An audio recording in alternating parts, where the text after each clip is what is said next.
अस्सलामुअलैकुम रहमतुल्लाहि बरकातहू।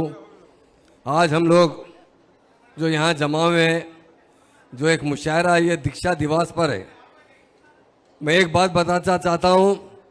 दुनिया में बहुत से लोग पैदा होते हैं, बहुत से लीडर बनते हैं, मगर मैं समझता हूँ हमारे केसीआर साहब का तरह लीडर हिंदुस्तान में शायद पैदा हुआ नहीं हुआ वो नहीं मालूम।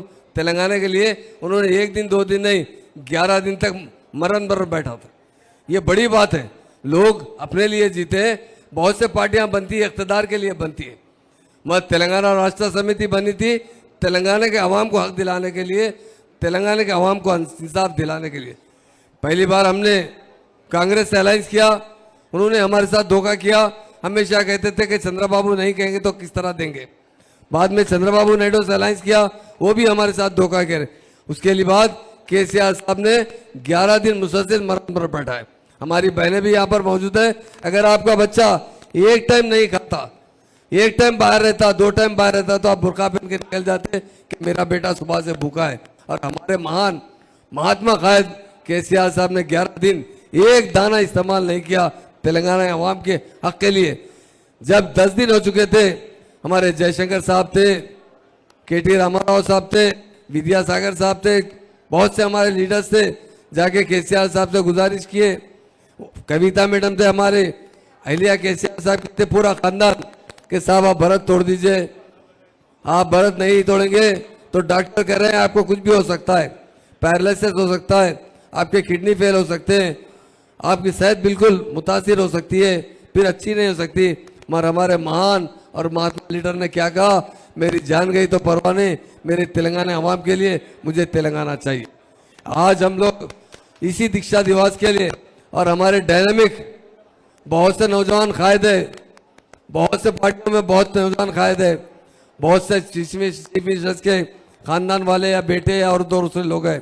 हमारे महान ऐसे डायनामिक लीडर है जो वर्किंग प्रेसिडेंट KT रामाराव साहब बड़े हरदिल अजीज इंसान हैं, हक की बात करते हैं, इंसाफ की बात करते हैं।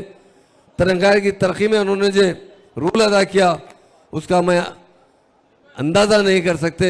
KTR साहब ने जो काम किया, आज हैदराबाद और तेलंगाना हमारे महान लीडर केसीआर साहब की हिदायत पर KT रामाराव साहब ने गोल्डन तेलंगाना बनाने में कोई हद नहीं छोड़ी। उसके लिए आज मैं उनका बहुत शुक्रिया अदा करता हूं। और यहाँ खास तौर से यहाँ के इंचार्ज गोवर्धन रेड्डी साहब और हमारे बहुत से भाई हैं, हमारे मुखीद भाई साहब है, हमारे अरशद भाई साहब है, और हमारे ख़ास तौर से कौशिक रेड्डी साहब हमारे डायनेमिक MLA है, बहुत अच्छी तरीके से बहुत एक्टिव काम करते हैं। उसी तरह हमारे IAS officer IPS officer Parveen Kumar साहब और जनाब अकबर हुसैन साहब, हमारे सलीम भाई साहब, मुजीब भाई साहब जो हमारे माइनॉरिटी प्रेसिडेंट है, क़य्यूम अनवर साहब, रहीमुल्लाह खान नियाजी साहब, मोहम्मद शरीफ साहब, जनाब जहूर साहब, बहुत से जो कायदीन यहाँ पर डाइस पर है और आज प्रोग्राम में आए, सबका मैं फर्दन शुक्रिया अदा करता हूँ। क्योंकि KTR साहब को आपको जाना है, हमने रिक्वेस्ट की साहब 5 मिनट आप आकर जाइए, वो आए काफ़ी देर तक बैठे हैं। मैं 2 बात 4 बात बताना चाहता हूँ। हिंदुस्तान में बहुत से लोगों ने तहरीक चलाई, इसीलिए केसीआर साहब जो तहरीक चलाएं, इसीलिए उनको बहुत से लोग 5वां गांधी कहते हैं, जो अमन से तहरीक चलाएं। 69 में तेलंगाना मूवमेंट चला, 400 से ज़्यादा नौजवान पुलिस की गोलियों में शहीद हुए, पर हमारे महान और महात्मा लीडर कभी गोली चलने नहीं दिए। अब खुद अगर भारत बैठने की बात आई तो केसीआर साहब खुद भारत बैठे तेलंगाना के अवाम के लिए। इसलिए मेरे भाइयों बहनों, मैं यही बताना चाहता हूँ, हुकूमत तो बहुत लोग बनाते हैं। आज जो कांग्रेस हुकूमत कर रही है, जहाँ पर भी हमारे शायरों ने भी बताया, जिस गली में जाते हैं, जिस आदमी से मिलते हैं, तो उन सिर्फ याद करता है तो केसीआर साहब को याद करता है। और KTR साहब की जिस तरह मेहनत कर कर इस हैदराबाद सिटी और तमाम तेलंगाना को तरक्की दिलाएं, उसके लिए उनके मशकूर और ममनून है। मैं यही बताना चाहता हूँ, लीडर्स बहुत पैदा होते हैं, मगर KCR और KTR की तरह बहुत कम लीडर पैदा होते हैं जो तेलंगाना के अवाम को इंसाफ दिलाते हैं। मैं ये बताना चाहता हूँ मेरे भाइयों बहनों, लीडर सबको मिलते हैं, बहुत जगह लीडर होते हैं। यहाँ पर भी तेलुगु देशम पार्टी बनी थी, पावर के लिए बनी थी, 9 महीने में पावर में आई। KCR साहब पावर के लिए तेलंगाना राष्ट्र समिति नहीं बनाए, जिसे आज भारतीय राष्ट्र समिति कहते हैं।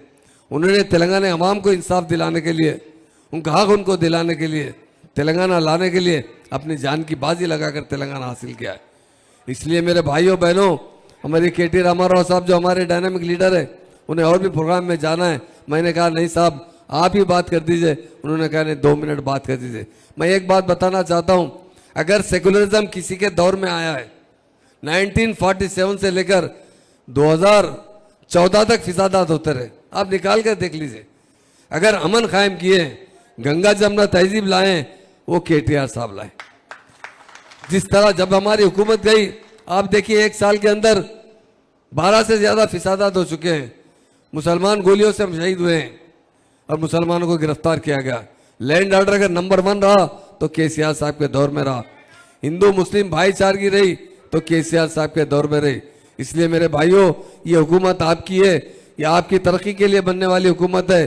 किसी वजह से यकीनन हम अपोजिशन में हैं, मगर अपोजिशन में बैठकर बहुत अच्छी तरीके से ऑब्जर्व कर रहे हैं।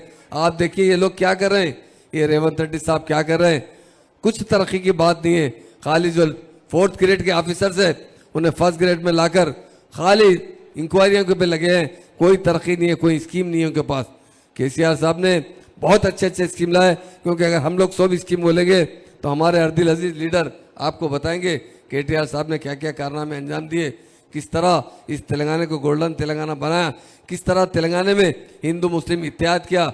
मुझे कुछ लोग आए थे सुबह में, मैं केटी रामाराव साहब से बोलना चाहता हूँ, मुसलमान आए थे, मुझसे पूछे साहब आप बताइए सेकुलरिज्म कैसा आ सकता है, आज हालात बहुत ख़राब होते जा रहे हैं हिंदुस्तान में। वो बोला केसीआर साहब के लीडर से लीडर इक़्तिदार में रहेंगे तो सेकुलरिज्म आएगा। लोग क्रिमिनल बात कर कर इक़्तिदार में आ रहे हैं, किस तरह सेकुलरिज्म आ सकता है। हमारे महान और महात्मा लीडर केसीआर साहब ने जो 10 साल के अंदर इतना दंगा फिसाद नहीं हुआ और मुसलमान जोश से हर तरीके से हर शोबेयात में बाइज्जत तरीके से ज़िंदगी गुजारे हैं केसीआर साहब की वजह से। इसलिए मैं तमाम आज जो आने वाले तमाम पार्टी के कायदीन हो, तमाम इस मुशायरे में आने वाले भाइयों का मैं शुक्रिया अदा करता हूँ। एक ही बात कहता हूँ, ये दीक्षा दिवस हमारे लिए जो 11 दिन है बहुत अहम दिन है।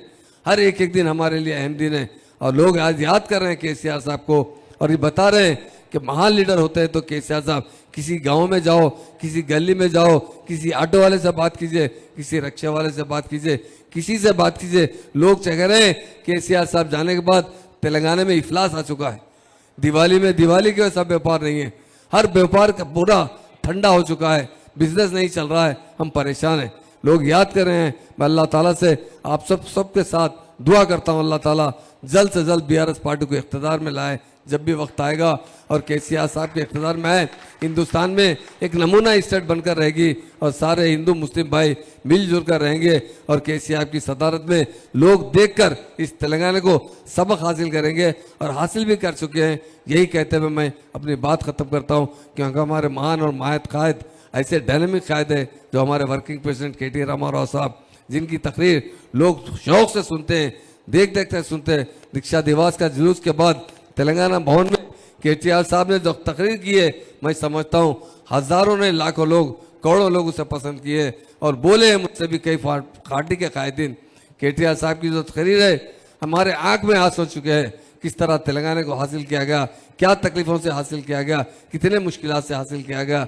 आज लोग यकीनन फिर से केटीआर साहब को और केसीआर साहब को याद करें। अल्लाह ताला से हम दुआ करते हैं अल्लाह ताला फिर जल्द से जल्द बीआरएस पार्टी को इख्तियार में लाए ताकि तेलंगाना के अवाम को इंसाफ मिल सके और ख़ास तौर से मुसलमानों को उनका हक मिल सके, उनकी अमन में ज़िंदगी में सुकून और चैन मिल सके जो उस दौर में था 10 साल में। आने वाले तक में जब केसीआर साहब रहेंगे, सारे हिंदू मुस्लिम भाई, मैं एक ही बात का, मुसलमान मिलने की ज़रूरत नहीं है, मुसलमान हिंदू मुस्लिम भाई मिलजुल कर रहने की बहुत ज़रूरत है।